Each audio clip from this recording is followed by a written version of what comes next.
Hi, my name is Paivi and आज हम functional autonomy के बारे में समझेंगे बाय ऑलपोर्ट।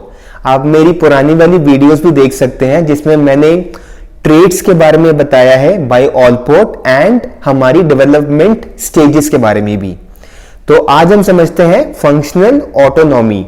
तो मैंने अपने कुछ इसमें सिंपल पॉइंटर्स लिखे हुए हैं मेरे नोट्स के अंदर।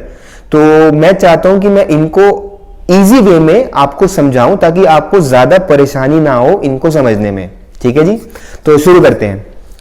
तो ऑलपोर्ट का यह मानना था कि मतलब किसी भी पर्सन का प्रेजेंट समझने के लिए ज्यादा जरूरी नहीं है कि अगर हम उसके पास्ट में जाएं तो ज्यादा पीछे जाने की कोई जरूरत नहीं है।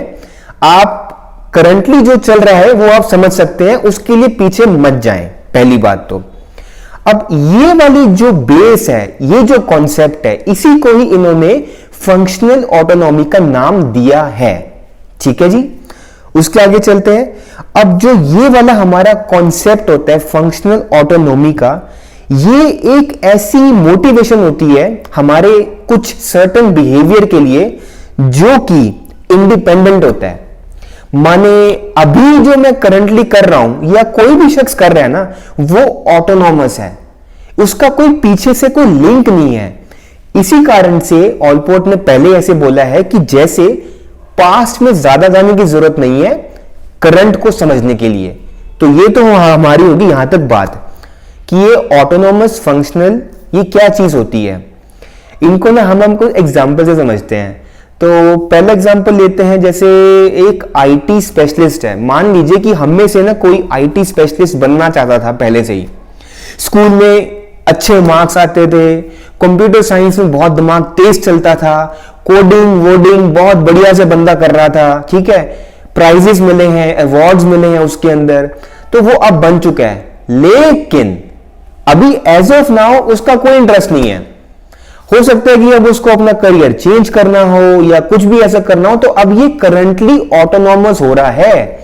इसका कोई पास्ट के साथ कोई ज्यादा लिंक नहीं है और ना ही हमको वहां पर देखना है। दूसरा एग्जांपल हम इसको और अच्छे से समझने के लिए ये ले सकते हैं कि जैसे जैसे जैसे पिज्जा हम सबको पसंद है I mean most of us. लेकिन मान लीजिए आपका कोई दोस्त है जिसको पहले पसंद तो नहीं था, लेकिन सडनली क्या हुआ, आपने रियलाइज किया कि भाई ये तो पिज्जा खाने लग गया। क्या बात है भाई, तुझे तो आजकल पिज्जा बहुत स्वाद लग रहा है, बहुत टेस्टी लग रहा है, ऐसे कैसे? तो ये जो इंटरेस्ट आया ना, इसका पीछे से कोई लिंक नहीं है। अगर पहले नहीं था तो नहीं था, अभी पसंद है तो है, बस सीधी सी बात है। ठीक है, ये हमारा यहां तक हो जाता है। उसके बाद concept of functional autonomy of motives, ये जो है ना बेसिकली एक थ्योरी ऑफ मोटिवेशन कहलाती है। ठीक है, इसका सिंपल मीनिंग ये हो गया कि past is past, no strings are attached with past. अगर अभी हम जो कर रहे हैं वही हम कर रहे हैं, उसका पास्ट के साथ कोई लिंक नहीं है बाय ऑलपोर्ट। ऐसा मैं नहीं कह रहा हूं ठीक है, तो यहां तक तो हमारी बात हो जाती है फंक्शनल ऑटोनॉमी पर। Now there are two types of functional autonomy, जिसके अंदर हमारे पास दो तरह की चीजें आती हैं। ठीक है, so first one is preservative functional autonomy. दोबारा बोलता हूं, प्रिजर्वेटिव फंक्शनल ऑटोनॉमी।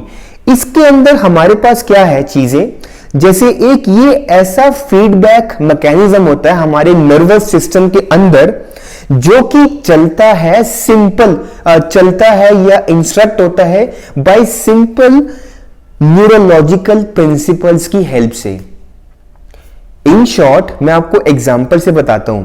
हम लोग खाना खाते हैं, सोने जाते हैं, ठीक है, and generally we do that at same time and that too on daily basis. So this happens, ठीक है जी, with the help of simple neurological principle, जो कि हमारा पार्ट है प्रिजर्वेटिव फंक्शनल ऑटोनॉमी का। ठीक है, now the second part is प्रोप्रिएट functional autonomy. ये हमारा सेकंड टाइप हो गया। ठीक है, सेकंड टाइप के अंदर अब क्या चीजें आएंगी, अब यहां पर ना चीजें आएंगी जो हम खुद करते हैं। एग्जाम्पल एक्वायर्ड इंटरेस्ट, भाई मेरा ये इंटरेस्ट है, हमारी खुद की वैल्यूज, ठीक है, हमारा एटीट्यूड टुवर्ड्स समथिंग, वो हम बना रहे हैं अपने आप की, यार ऐसा होना चाहिए तो मैं इसकी तरफ जाऊंगा, नहीं नहीं नहीं मैं तो वैसा सोचता हूं तो मैं वैसा जाऊंगा, है ना, इसमें ये आ गया। और हमारी इंटेंशंस ऑफ द पर्सन, इसमें ये चीजें आती हैं। ये जो प्रोप्रिएट फंक्शनल ऑटोनॉमी जो होता है, ये एक ऐसा मास्टर सिस्टम कहलाता है मोटिवेशन के लिए, जो कि पर्सन कोशिश करता है उसको पाने की, एंड उसको पाने के साथ साथ ना कॉन्ग्रुएंसी उसको मिलती है अपनी सेल्फ इमेज के अंदर। अब ये सेल्फ इमेज का मतलब यहां पर बस ये है, जो कि हमारी साइकोलॉजी में बिल्कुल कॉमन बात है, कि हम अपने आप को कैसे देख रहे हैं, क्या हम अपने आप को जस्टिफाई वैसे कर पा रहे हैं जैसे हम हैं, एंड कॉन्ग्रुएंसी उसमें होनी चाहिए। माने अगर मैं ये सोचता हूं कि मैं ऐसा हूं, ये ऐसा होना चाहिए, और मैं ऐसा नहीं हूं, नहीं ऐसा नहीं, जो मैं कर रहा हूं उसके साथ कॉन्ग्रुएंसी मैच हो रही है मेरी सेल्फ इमेज के साथ, ठीक है। एंड अगर हम इसको करने में कामयाब रहते हैं या हम इसको कर पा रहे हैं, तो इससे हमारे पास high level of maturity and हमारी ग्रोथ इंडिविजुअली होती रहती है, ठीक है, लाइफ के अंदर होती रहती है। तो ये थे हमारे 2 टाइप्स ऑफ फंक्शनल ऑटोनॉमी। अगर इस वाले कॉन्सेप्ट में आपको कहीं पर कोई फीडबैक या कोई डाउट हो तो आप लोग पूछ सकते हैं कमेंट्स के थ्रू। Thank you.